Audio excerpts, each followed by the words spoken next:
turabasuhuje tubifurije amahoro y'Imana n'umugisha w'Imana, tubifurije ibihe byiza.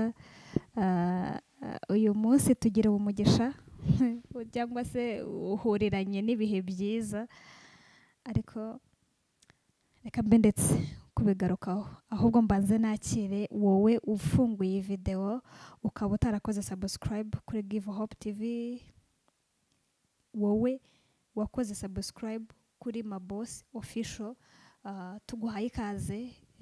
Twishimiye ibihe byiza mujya mutubwira yuko twagiranye namwe bitewe na video tuba twabahaye mukayakurikira. Imana ibaha umugisha. Wowe uri hafi uri kure wiyumvemo ikaze, wowe uri ku musozi utagira ibyiringiro, reka tukubwire ngo wongere wiyumvemo kongera kubaho, wongere wiyumvemo ubuzima, wongere wiyumvemo kongera kubaho. Uyu munsi rero dufite abantu muri kureba imbere screen zanyu, bamwe murabazi abandi ntimubazi. Ni umunsi wahuriranye w'ibyishimo kuri umwe, undi ntekereza ngira ngo yatunguwe. Reka tubanze tubakire batwibwire. Ni karibu. Murakoze cyane. Njye nitwa Maboss. Waduhera mikoro n'umuvandimwe. Murakoze cyane, ni Agnes. Okay. Hanyuma rero hari akuntu umuntu ajya kura akaba umuntu mugari cyane, akagaba n'amashami. Maboss nk'umusitari cyangwa se nk'umuramyi muramuzi. Rero impamvu ari kumwe n'undi muntu ni ibintu byashushe nk'aho bihurirana. Yahuye n'umufana we, yahuye n'umuntu umukunda by'umwihariko. Njye yabimbwiye kera, sinzi, twari turi kumwe ahantu mvugana na Maboss bisanzwe kuri telefone, arambwira uwo ni Maboss w'umuhanzi. Ndamubwira yewe, nyine mbona aba excited, aravuga wazampuza na Maboss. Maboss ni muntu ki nyine wo gusaba audience kugira ngo bazamugereho. Mbitekereje nza gusanga koko nibyo, ni ibintu by'agaciro, ni ibintu by'umumaro kubona hari umuntu ukunda ariko utabasha kubona. Bibaho rero, hari abantu b'abasitari utashobora kubonesha amaso, udashobora kumubona agenda, mbese ku buryo ushobora kuvuga uyu muntu se namugeraho namubona ntese ahubwo. Rero nibyo byabaye, duhuza Maboss, duhuza na Agnes. Hanyuma nagira ngo tubanze twakire Maboss. Hanyuma nagira ngo uyu mukobwa muri kurembera screen zanyu yitwa Agnes. Nawe musanzwe mumuzi, ni umukobwa ukunda Imana, ukunda no gusenga, ugira impano nyinshi zigiye zitandukanye. Wenda abantu bazareba ibyo twagiye tuganira. Rero amaze kumbwira yuko akunda Maboss ndetse amukunda by'umwihariko, navuze wow, why not? Se nta muhoza ngiye ko nagira umugisha wo kumenya Maboss. Nicyo nari mvuze, hari abantu b'abasitari kugeraho cyangwa kuzahura nawe biba bigoye, cyangwa kuba muvugisha ari ibintu bigoye, ariko Maboss yabitwemereye, tugiriwe n'umugisha. Imana imuhe umugisha kuba yabyemeye. Agnes, uri kwiyumva gute? Ndumva nishimye cyane. Nyine tubwira ibyiyumviro byawe ufite. Icyambere, Maboss ko nagiye mubona sanze ari kameze. Maboss ni umuntu ukunda kwicisha bugufi. Byongeye naramukunze mbikuye kuri iriya ndirimbo ivuga ngo dufite Imana. Icyo nicyo kintu cyatumye mukunda cyane. Hari ahagera akavuga ngo abari kurira mukuri mwihanagure. Nkumva nyine hari abantu benshi asubijemo ihumure, afite amagambo y'inyurabwenge cyane. Ibyo biri mu bintu byatumye mukunda. Yego. Hanyuma wumva iyo ndirimbo wayumvisha ari kuri radio cyangwa yirebye ubona n'amashusho unamubona? Narayirebye. Warayirebye. Hanyuma kuki se wamukunze ujya ubona n'abandi bahanzi? Niki cyatumye nyine usibye iyo ndirimbo yonyine hari izindi ndirimbo zaba barigeze ureba? Izindi nagiye nzireba ariko ntago nazikunze nkuko nakunze iyo ndirimbo. Bajya bavuga ngo iminsi iba myinshi akigahimwa n'umwe. Ubwo nyine uwo wari umwe wanjye. Wari umwe wawe wo kugira ngo ubone iyo ndirimbo. Hanyuma ugira umugisha wo kubona Maboss amaso ku maso. Yego. Uri kubyumva gute? Mimi ndishimye. nishimye cyane cyane, meze nka cya gihe nk'iyo ndi gusengera umurwayi nkabona Imana iramukijije, mimi mba numva nakiterura nkishyira mu birere nyine. N'ubu ngubu niko mbyumva. nta kuntu turi buze kuturambikiraho mabosi ibiganza ubwo urumva nyine nk'umuntu nkunda namusengeraga ntaramubona, ubwo mubona byabura. ubwo rero ako kantu nako rwose ntekereza nawe hari ibintu runaka aba yifuza ko Imana yakitsa mu buzima bwe, yagira ibintu ukuraho mu buzima bwe. Ntekereze ko nawe wenda twaza kugira umwanya wo kuza kumuzamura no mu isengesho. Hanyuma mpera mikrofone mabosi. Uri kwiyumva gute mabuja? Ndishimye, birashimishije vraiment iyo wakoze ikintu hanyuma ukabona feedback nk'iyi ngiyi urishima. Abantu benshi tubajya babikora bimeze nka prank, abantu bagapanga akavuga ati uze duhoberane tuvuge ngo wow, ariko iyo ibintu biri real sibyo, nyine biba too much, nyine birakurenga. So rero ndishimye guhura nawe, kandi buriya kugira ngo nyine iyo wumvisha umuntu nyine w'igitsina kobwa sibyo, avuze ngo aragukunda cyangwa aragukunda, abagukunda koko. So rero ndishimye ko ibintu nkora bifite ahantu bigenda bikagera bigakora ku mitima y'abantu, bigatuma hazamukamo urukundo. Urwo rukundo akaba ari rwo ndi kugenda mpura narwo. Rero so ndishimye. Ni ubwa kangahe uhuye n'umuntu wabyatuye akanabigaragaza no mu marangamutima akakubwira ngo aragukunda ukuyemo njyewe? Okay, barabimbwira sibyo, barabimbwira, ariko nyine ushobora guhura n'umuntu akatambwira ati ndagukunda cyane like bya bindi. So ariko nk'uyu utera intambwe ukavuga ndashaka kumubona, ndifuza kumubona, nahoze nganira nawe mbere y'uko dukorana, nyine aba ati ndifuza kumubona. So icyo kintu akakigambira kandi kikaba, uwo muntu nyine biba ari ibindi bindi. Yego. Hanyuma mu bihangano byawe wagiye ukora, cyangwa se na mbere y'uko iyo mpano ikugaragaramo nk'umuhanzi, wigeze wumva ko hari abantu, ntabwo navuga ngo wabera role model, ahubwo wigeze wiyumvamo ko uzaba umuntu abantu bareba bakanezerwa cyangwa bumva bakanezerwa? Wigeze ubirota? Ndi umwana nakuze mvuga ko nzaba umuhanzi. So nshima n'Imana ko nyine byabaye. Hari umuntu ugira indota ariko ntizigerweho. Rero bino ntabwo ibyo bintu mbwiye ntabwo ari ibintu umuntu arota, ni ik'Imana iguha. Rero mu magana menshi yararebye aravuga ngo reka amabosi nawe muhiriye mpano. Itaranto yawe warayicuruje. Nkivuga ngo itaranto yawe warayicuruje, ntiwabaye nka wa wundi wayitabye mu butaka? Itaranto yanjye narayikoresheje. Warayikoresheje? Imana yampaye itaranto sinayicukura ngo uyitabe.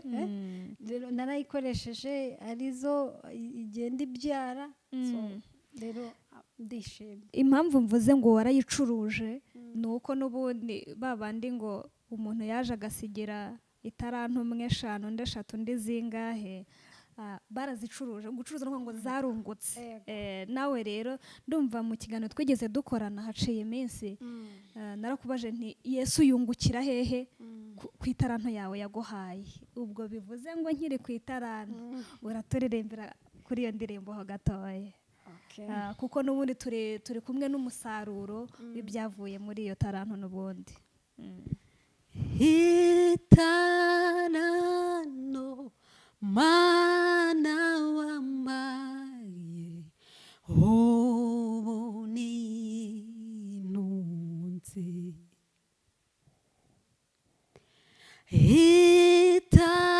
itaranto Mana wampaye yanyambitse nambaye ubusa.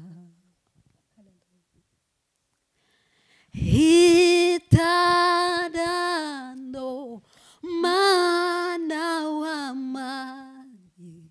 yatumye benshi bakizwa. Oh, itarano mana wamaye, ubu nintutse. Oh, itarano mana wamaye, yatumye benshi bakizwa. Amen. Jesus. Mugume. Njye na bibi yarawugiyemo inyuma ya ndimo kamera. ndarira niko nabaye nyine nariyakiriye. Hanyuma mabosi, Ego. itaranto ujya kuyihanga cyangwa se inspiration yawe ikuzamo, nk'uko wari uvuze ngo yanyambitse nambaye ubusa. Icya mbere yakwambitse iki ni kimwe, icya kabiri cyo ntabwo ari ikibazo kuko n'ubundi ni umusaruro w'ibyavuye n'ubundi muri iyo taranto, aribyo n'ubundi turi kumwe na Agnes. Iyo taranto yakwambitse mu buhe buryo? Yego, iyi ndirimbo ntago indirimbo zose mfite ntago ari njye wazanditse. Iyi ngiyi yanditswe n'umuhanzi bita Niyo Patrick.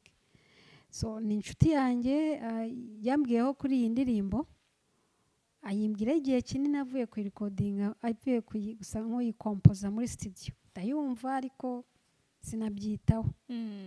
Ashira hafi nk'umwaka, numva ijwi rirambwiye ngo bwira Patrick ngo ya ndirimbo.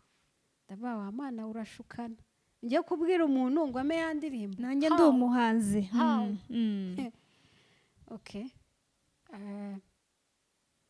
Ndavuga niba ari wowe ntabwo ndagiye nyine. Ubwo numvaga nyine mana itaranto wamaye yaranyambitse.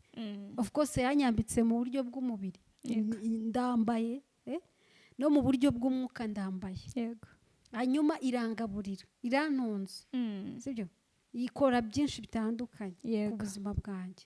So rero numvise icyo kintu, numva ijwi rinyibukije icyo kintu, numva yambwiye gimwake. Yego. Naramwegereye ndabimusaba, ndamubwira iriya ndirimbo wayimaye ko numva umwuka ndimo wo guhimba cyangwa wo gusohora indirimbo ni mu mwuka w'iriya ndirimbo. Vraiment umwuka we yari yamugendereye arayima nyine. Yego. Hanyuma ubwo nyine reka tunashimire Patrick nawe wamurikiwe n'umwuka kwandika iyo ndirimbo. Hanyuma n'umwuka wakwibukije wenda nyuma y'igihe kinini cy'uko hari igihe wigeze kumva indirimbo ishobora guca mu ijwi ryawe ikagira abandi bantu igarurira kuri Kristo.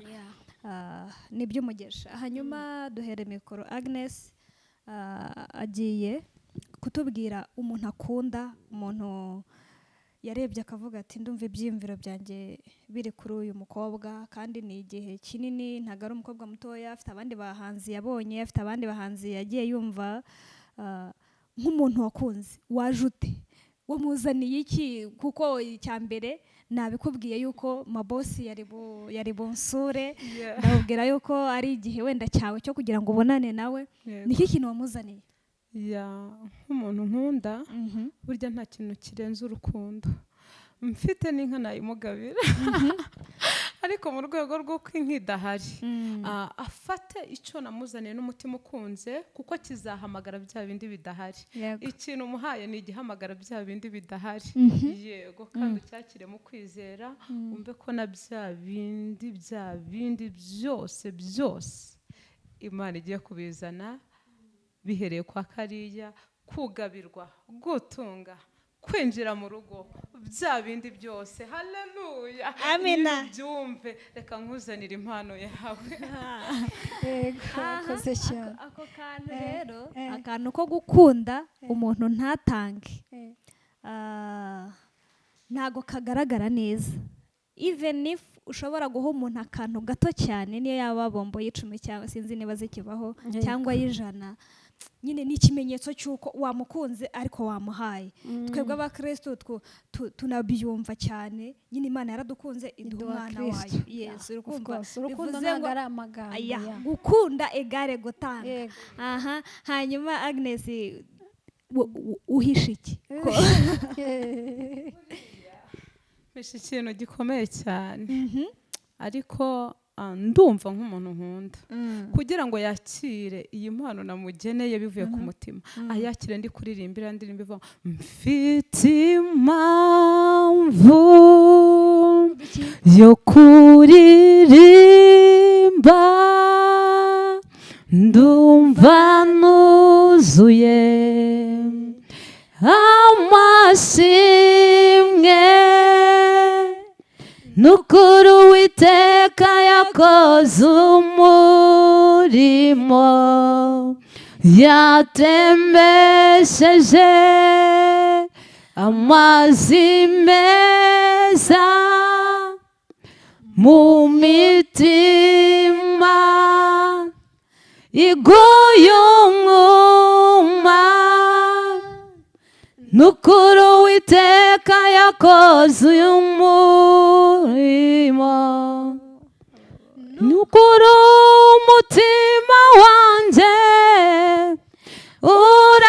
urabyemeza, wera ni wowe, nukuri umutima wanjye mabosi ubyumve urabyemeza, nukuri umutima wanjye urabyemeza, wera ni wowe. Haleluya. Hanyuma we don't see ni iki mabosi, iyo mpano ni bwoko ki? Nakuduhere mikoro turebe. Mpawe impano ikomeye cyane, kamera yawe njyange mirayireba. Yego, of course hano harimo biswi, ariko nyine bitewe n'umutima uyimpaye ni zahabu. Yego, yego. Rero nk'uko yabivuze n'ibindi biri inyuma. Yego. Hanyuma ntekereza mabosi, amarangamutima yawe uravuze uti ubwo yanabyatuye gutyo mbifashe nka zahabu, nubwo ari ikintu kigaragara nk'ikintu cy'agaciro gatoya, ariko mbifashe nka zahabu. Agnes nk'umuntu wahawe impano cyangwa se wagabiwe impano, reka dufate kano kanya mabosi ntitumukereze, yari afite igihe gitoya, umusengere ube umwanya w'umugisha kuri twese. Ni karibu. Yego, murakoze cyane. Gusenga kwacu kukugereho, manura amahoro yanjye, ndagukeneye, ndagukeneye ku manywa na nijoro, mu bihe byose, mu bihe byose umbe hafi,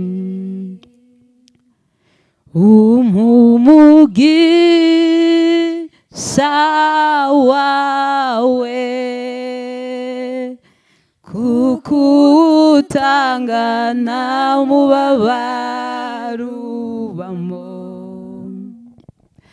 unkomere z'amaboko, kuko nshobozwa nawe imbaraga.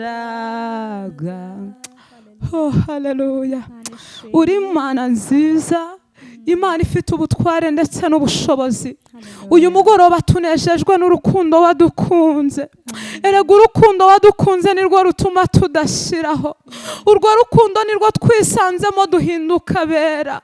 Uwiteka Mana igira neza, ngushimiye ibyo wakoze uyu munsi. Uri Imana ifunga ntihagire ufungura. Aya masaha turasenze ngo ufungure imigisha, ufungure imigisha. mabosi umujyane mu cyumba cyo hejuru, kuko umuntu uri mu cyumba cyo hejuru abasha kubona. Umuntu uri mu cyumba cyo hejuru abasha kuzamurwa mu ntera. Umuntu uri mu cyumba cyo hejuru abasha kuvuga rikijyana. Umuntu uri mu cyumba cyo hejuru abasha kwakira imbaraga. Haleluya.